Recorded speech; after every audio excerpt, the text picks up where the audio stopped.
Noble said that debt is a cancer facing our country, not because the Obama administration came to power thinking, oh my gosh, debt's a problem, but because the Tea Party people brought it to them.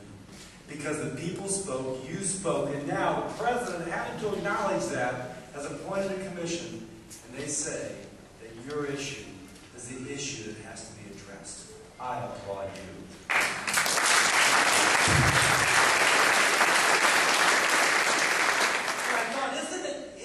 So good that it's the Tea Party that's hosting this tonight.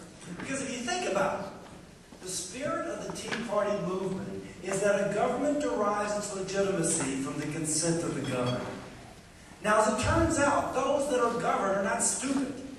They actually expect that if they're being governed, that there be a rational reason as to what the policy is about, a rational reason as to why we should agree with it, and we should be able to see somewhat apparently why it's good for our country that this policy is put in place. Well, I will say that the reason you're here and the objection of the Tea Party people is that the jobs moratorium and the jobs moratorium instilled by this administration is not rational. It is not something that those that are governed give their consent to, because it just doesn't make sense. Now, when I was running, I like to say that the wisdom of the American people, the wisdom of the people in the 6th Congressional District, what everybody in this room takes for granted, is brand new news in Washington, D.C. And everybody's, oh, that's hyperbole. No! What you take for granted, like, oh, yeah, you know, renewable energy, windmills, solar panels, they don't power automobiles. You know, that's electricity, that's not fuel. That's news in Washington, D.C. If you bring that up in a committee meeting, you can kind of see a light bulb go off. A light bulb undoubtedly powered by a windmill. And if you point out to people, as some of our speakers will, that there is statistically more oil spilled from tankers than there is from drilling. And that since I just read, is it 82,000 barrels or gallons a day that we're going to be missing because of next year because of the absence of drilling? 30,000 already. Already. Barrels or gallons? Barrels. So that's 30,000 barrels a day already we're having to import extra, which means that we have that much greater risk. Now, those of us being governed, frankly, don't give our consent to that. Nor do we give consent to losing tens of thousands of good-paying jobs. Now, I'm going to let my speakers go, and I'm going to try and keep us on time, but I will give a Washington perspective. Secretary Salazar has testified twice, 2 or 3 times before Congress, sometimes in closed sessions, sometimes in open sessions. And I put the point to him, is 20,000 people losing their job irreparable economic harm? And he would not answer that question. He ducked and he weaved and he bobbed, but he wouldn't answer that question.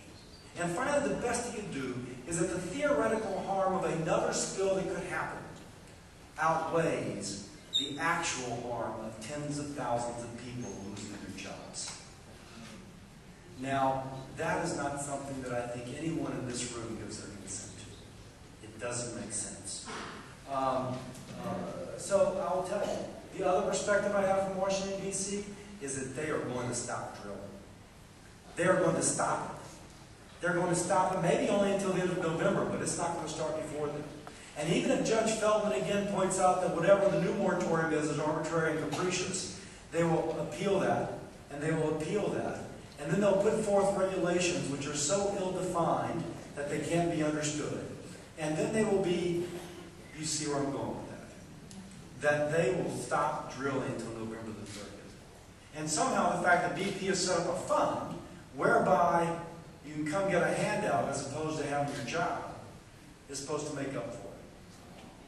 Now that is not the values that make our state or our country great. But nonetheless, this is supposed to be the substitute. And what can we do? You know, at some point, you just have to look in the mirror. And that's why I'm so encouraged that it's the Tea Party people who are doing this. It is the Tea Party people that has Erskine Bowles, the head of the Debt Commission. Hopefully the Tea Party people can demand of this administration that they present a rational reason why they're doing this. why the actual irreparable harm of the loss of tens of thousands of jobs, why that's not actually worse than the theoretical harm of another spirit. Because at the end of the day, it'll be just like the debt. If this is turned over, sooner or not later, it's going to be because of you. And I thank you so much for being involved with it. I think Lindsey Graham has it wrong. The Tea Party movement began in Boston Harbor, and it's continued unstopped until today. And thank you very much for that.